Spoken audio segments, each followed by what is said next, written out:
हर पल का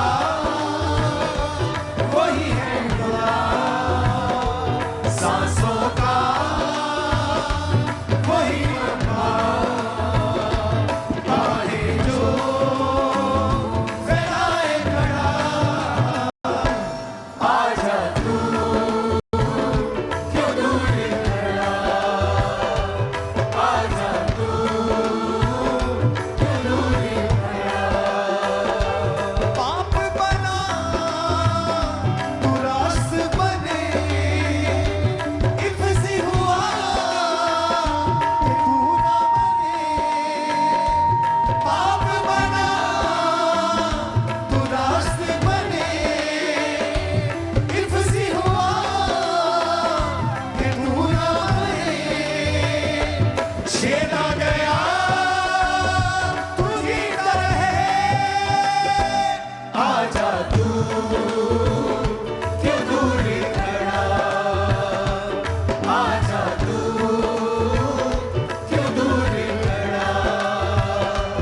हर पल का वही है खुदा, सांसों का वही अम्मा, बाहें जो फैलाए खड़ा,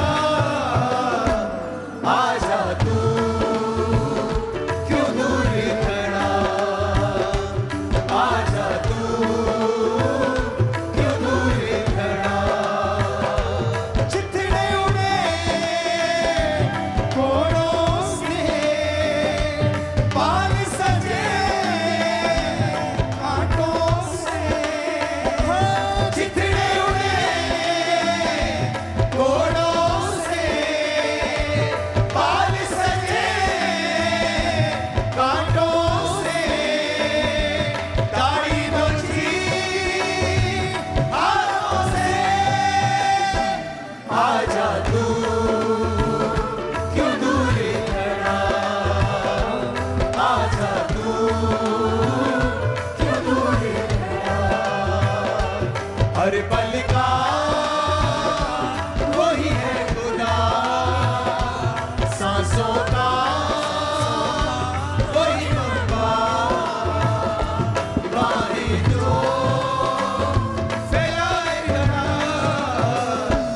आजा तू क्यों दूर खड़ा, आजा तू क्यों दूर खड़ा, आजा तू क्यों दूर खड़ा, आजा तू क्यों दूर खड़ा, आजा तू क्यों दूर खड़ा, आजा तू क्यों दूर खड़ा, आजा तू क्यों दूर खड़ा, आजा तू क्यों दूर खड़ा, आजा तू क्यों दूर खड़ा। लहू लहू उसका बख्शी ने, उसका सुकर। लहू लहू उसका बख्शी ने, उसका सुकर। उसी को दे दर और मन, आजा तू क्यों दूर खड़ा, आजा तू क्यों दूर खड़ा। अपने हाथों को उठाओ, थैंक यू जीसस। अपने हाथों को हिलाओ और अपने होठों को खोलो थैंक्स करने के लिए परमेश्वर का। उठाकर अपने हाथों को अपनी सारी आशीषों के लिए, सुरक्षा के लिए, खुदा के हाथ के लिए, आपके चुनाव के लिए अपने हाथों को उठा के थैंक्स करो अपने होठों को खोल के।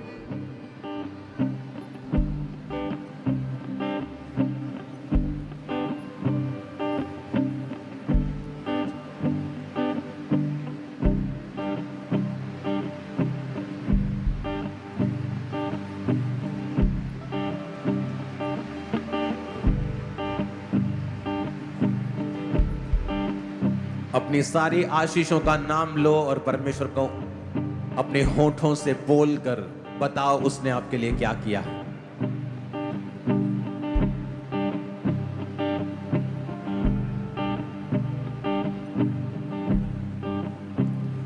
पाप बना तू रास्ते बने, इबसी हुआ कि तू ना मरे।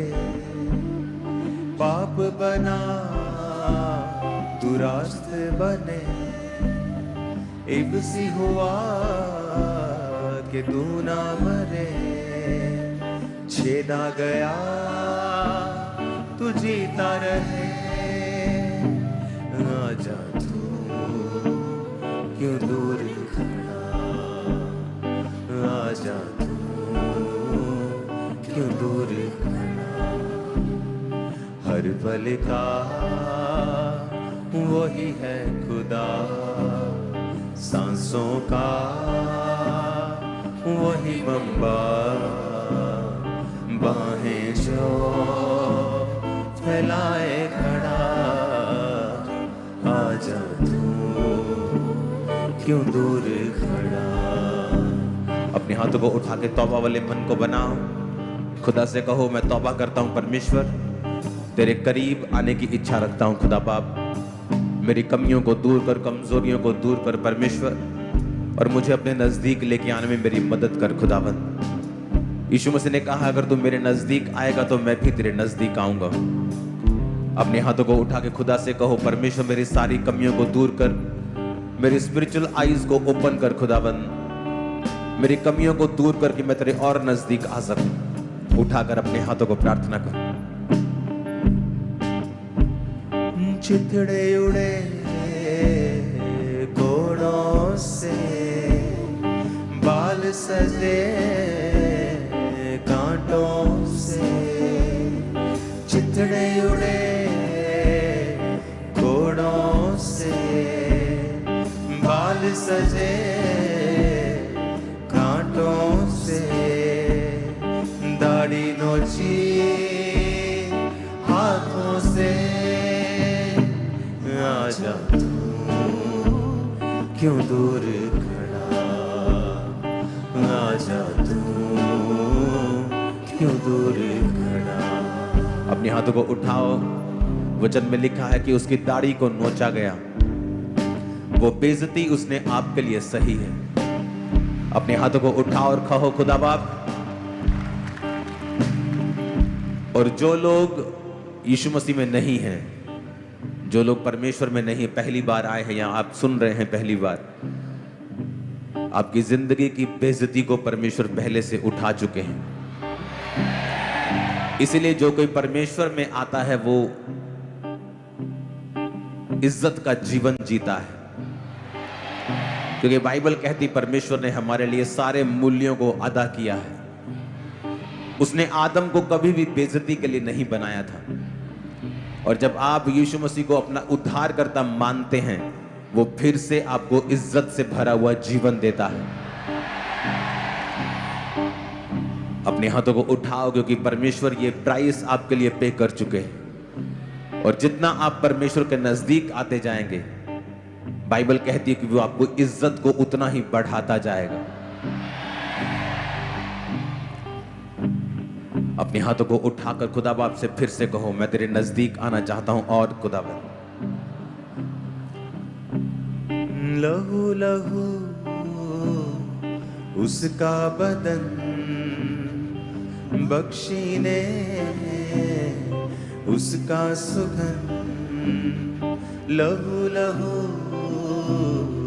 उसका बदन बख्शी दे, उसका सुगंध उसी को दे तन और मन। आजा तू क्यों दूर खड़ा, आजा तू क्यों दूर खड़ा। हर पल का वही है खुदा, सांसों का वही मंबा।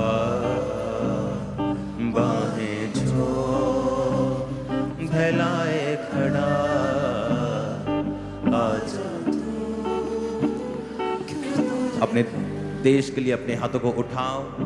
आप जिस भी देश से मुझे देख रहे हैं, उस देश के लिए अपने हाथों को उठाओ। आप जिस देश से ये मीटिंग को देख रहे हैं, अपने देश के झंडे को उठाओ। झंडा नहीं है तो आत्मा में उसे उठाओ और खुदाबंद के नाम में अपने देश को ब्लेस करो। आपकी प्रार्थनाओं से सब कुछ संभव है। हमारी ये प्रार्थना थी कि भारत और यूएसए की रिलेशनशिप खराब ना हो। खुदा बाप उसका उत्तर दे रहा है। अपने हाथों को उठाओ। परमेश्वर, अपने हाथों को उठाओ। एक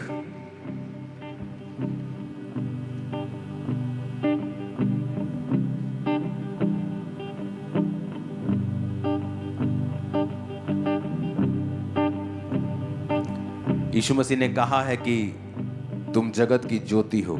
उसका मतलब है कि तुम रास्ता दिखाओगे। एक प्रेयर पॉइंट जो पूरी चर्च और जितने सुनने वाले लाखों लोग सुनते हैं इस मीटिंग को, वो जब भी आज के बाद आप प्रार्थना करने के लिए बैठेंगे तो इस चीज के लिए प्रार्थना करें कि जो इंडिया में फूड, जो खाना है, उस पर जो पेस्टिसाइड्स हैं, उस पर जो केमिकल्स हैं, उस पर जो मिलावट है, परमेश्वर उसे दूर करे। ओके।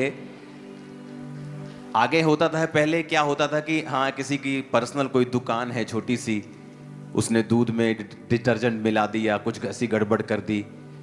अब तो ये न्यूज़ आ रही है कि बड़ी बड़ी फैक्ट्रीज, बहुत बड़े बड़े नाम हैं जिनके, वो भी उन चीज़ों में मिलावट कर रहे हैं।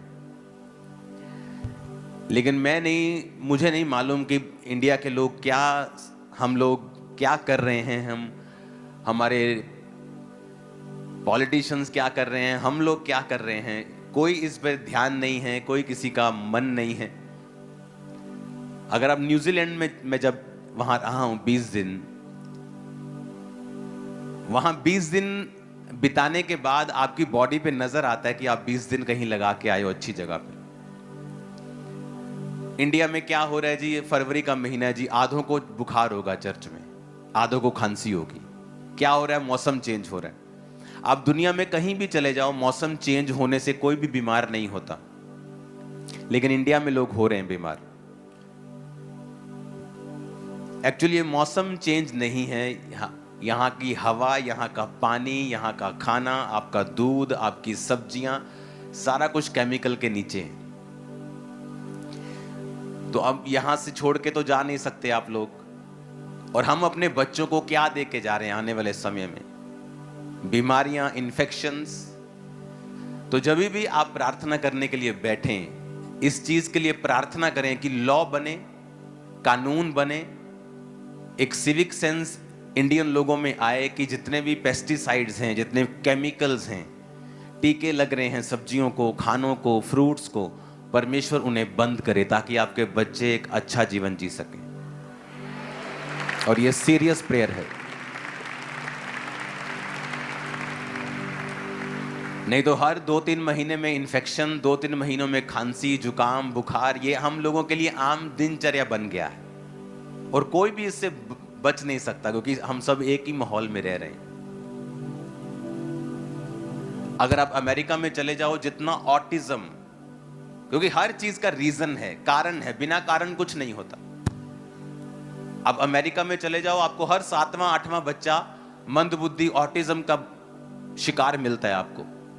डेवलप कंट्री में ऑटिज्म क्यों? क्योंकि जब आप अमेरिका में स्टडी हुई और प्रेसिडेंट ने, अमेरिका के प्रेसिडेंट ने भी ये बोला कि जितनी दवाइयां हम प्रेग्नेंट वुमेन को देते हैं, जितने इंजेक्शंस लगाते हैं, उन्हीं की वजह से जो पैदा हो रहे बच्चे हैं वो ऑटिज्म का और मंदबुद्धि का शिकार हो रहे हैं। आप इंडिया के गांव में चले जाओ, खासकर विलेजेस में चले जाओ, जहां बहुत कम एक्सपोजर है एक औरत का फालतू दवाइयों में। दवाइयां ठीक हैं एक हद तक। आप देखोगे गांव में, इंडिया के गांव में बहुत कम आपको नाम मात्र